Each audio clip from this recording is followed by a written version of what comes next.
아, 포스코 DX 올라왔죠. 예.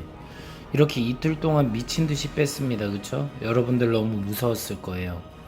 웬만한 주식들이 이틀 동안에 완전 공포로 폭락을 했습니다. 그런데 제가 어제 방송에서도 말씀드렸듯이 결국 어디선가에서는 받쳐주고 올라갈 거라고 했습니다. 그쵸?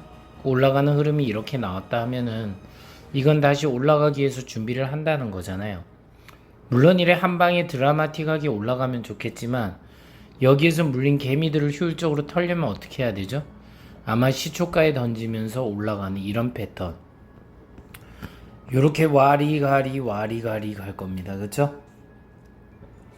근데 여기서 나의 이제 인내심이라는 게 있는데 그 인내심 때문에 포기하는 사람들이 속출할 겁니다. 그래서 그런 매물대를 잡아먹고 가야 되는 거죠. 자, 60분봉으로 보시면 자, 이런 식으로 포물선을 만드는 겁니다. 올라갈까 내려갈까 올라갈까 내려갈까 이렇게 하면서 흔듭니다. 그러면은 내 주식을 보고 있는 사람들은 너무 고통받아가지고 매도를 하고 싶어집니다. 그쵸? 아, 이거 더 빠지기 전에 아니면 다른 종목으로 갈아탄다는 환승론을 내세우면서 팔아버린다는 거죠. 파는데 집중을 하고 어제 유튜브 분석하는 분들의 전체적인 방송 흐름도 보면 뭐냐면 이틀간의 폭락으로 인해서 흐름이 완전 바뀌어서 아래로 내려갈 것 같다라고 얘기했습니다. 그쵸? 근데 저는 어제 그런 거 상관없이 다시 이 위치에서 반등하면 좋을 것 같다. 하지만 반등하기 위해서도 한 번에 올라가는 게 아니라 여러분의 마음을 흔들면서 갈 거라고 얘기했죠. 그쵸? 그래서 누군가는 거기서 매수를 할 거고 누군가는 포기하고 매도를 칠 거라는 거죠. 그쵸? 그리고 이런 반등을 하는데도 내 종목은 혜택이 없어서 더 아래로 빠지면 여러분들은 어떻게 되냐면 공포에 자꾸 물을 타게 됩니다. 근데 이거는 역으로 생각해 봐야 되는 게 왜 반등을 안 하고 아래로 빠지나요? 이유가 있다는 거죠. 아, 이거는 일부러 강력하게 밀어버리는 거구나. 그럼 앞으로 악재가 많아가지고 미리 밀어버리는구나. 안 좋은 일이 있구나를 유추할 수 있다는 거죠. 그쵸? 그래서 오늘 이렇게 반등해주는 게 되게 중요해요. 근데 여러분들이 이런 거를 되게 크게 생각 안 하는데 이렇게 받쳐서 여기 오는 이 부분이요. 여러분을 되게 생각하게 만드는 위치입니다. 여기서 올라갈 것이냐 아니면 빠질 것이냐 이거를 생각해 봐야 된다는 거죠.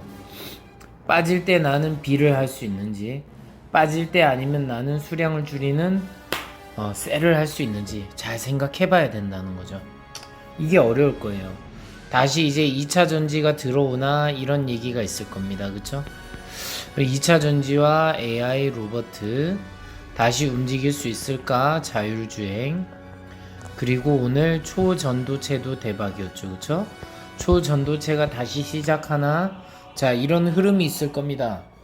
이런 것 때문에 여러분들은 뭘 사야 될지 솔직히 모를 거고 멍하니 보고 계실 겁니다. 다들 어떤 생각 하실 거냐면 자, 반등되고 나면 나는 사겠어.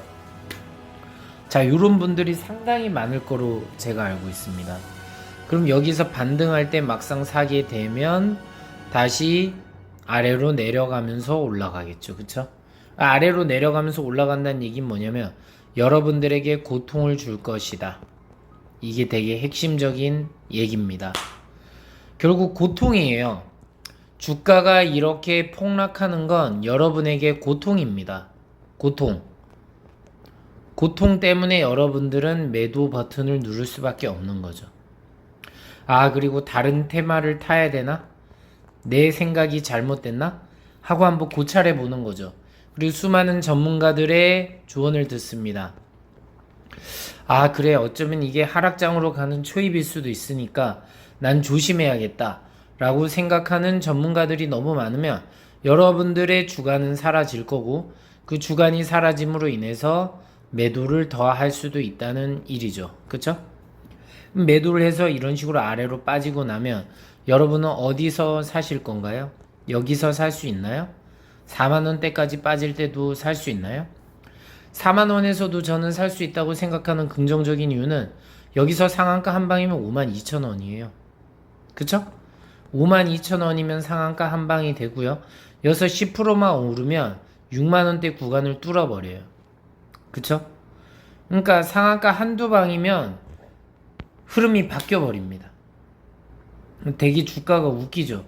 그래서 여러분이 이 시세라는 거는 시세에게 물어야 돼요. 이거는 제가 한 말도 아니고 우리나라 사람 누군가가 한 말도 아니고 옛날부터 했던 말이에요. 시세라는 건 시세에게 물어봐야 돼요. 정해져 있다는 거죠. 어떤 뭐 실적이니 뭐니 이런 거는 다 둘째치고 가격이 올라가는 데는 가격에게 그 이유를 찾아내야 되는 겁니다. 이게 되게 핵심적으로 중요한 내용이에요. 기본적으로 고서를 찾아보면 다 나옵니다. 이런 부분이. 그래서 여러분들 자꾸 뭐 새로운 책을 사면서 자꾸 공부하시려는데 그러지 마시고 기존에 있는 훌륭한 사람들의 책을 읽어보세요. 그 사람들이 다 시세의 원리에 대해서도 말하고 그동안 역사적인 흐름도 다 얘기했습니다. 그런 걸 판단으로 해서 여러분들은 주식을 매수하면 됩니다. 지금 이 장에서 여러분들은 어떤 행동을 할지 한번 잘 생각해 보세요. 앞으로 어떤 식으로 움직여야 될지 고민을 해보시라는 거죠. 그래서 내가 여기서 매수를 했다고 하면 내일 또 상승하면 나는 수익을 실현할 건가? 아니면 그 수익을 견디고 더 높게 올라갈 때까지 기다리고 팔 건가? 뭐 이런 여러 가지 선택이 있겠죠. 그쵸? 근데 이 정답은 없어요. 여러분이 짧게 1% 먹어도 잘한 거고요. 2% 먹어도 잘했고 3% 먹어도 잘해요. 그쵸? 마이너스 1%, 마이너스 2%, 마이너스 3%로 손절 쳐도 잘하는 거예요. 그쵸? 어떤 절대적 기준이 없어요. 당연히 돈을 벌기 위해서 하는 건데 손실만 좀 줄이면 된다? 이건 좀 이상하지 않나요? 하겠지만 주식을 많이 해보시면 알죠. 손실만 안 내도 어디예요. 그쵸? 손실만 안 내도 잘하는 거예요. 보합만 만들어도 여러분들은 잘하는 거예요. 보합 속에서는 뭐가 있죠? 플러스와 마이너스. 이 두 기운이 같이 있습니다. 그럼 여러분이 조금만 여기서 잘하면 수익일 거고 여기서 조금만 삐끗하면 손실일 겁니다. 그쵸? 그러니까 보합이라는 게 얼마나 좋은 거예요. 그쵸? 주식도 그렇잖아요. 차트가 있을 때 이 차트가 어떤 식으로 움직이죠? 자, 이렇게 되면 이게 뭐죠? 매수세와 매도세의 합이 균형을 이루어서 십자형 도지 캔들이 나오는 겁니다. 그쵸? 플러스로 나올 때도 있고 마이너스로 나올 때도 있겠죠. 그쵸? 그러니까 이런 캔들의 원리를 뭐 이해한다 이게 중요한 게 아니라 여러분들이 그냥 차트를 계속 그려보세요. 3분봉도 좋고 5분봉도 좋고 자꾸 그려보세요. 그리면서 여러분들이 이 흐름을 이해해보세요. 정말 크게 도움될 겁니다. 자, 이건 포스코 DX만의 얘기가 아닙니다. 제 방송을 보신 분들은 아시겠지만 특정 종목에 대한 얘기만 하는 게 아니에요. 모든 종목이 다 포함됩니다. 그쵸? 왜? 기본 원리니까. 심리는 기본적인 원리예요. 심리가 다른 심리가 있나요? 똑같죠? 탐욕 아니면 공포잖아요. 자, 오늘의 잔소리는 여기까지 하겠습니다. 구독과 좋아요, 알림 설정 사랑이고 저에게 큰 힘이 됩니다. 아울러 제가 영상을 지속하는 데도 큰 동기부여가 됩니다. 시청해주셔서 감사합니다. 쭈밤.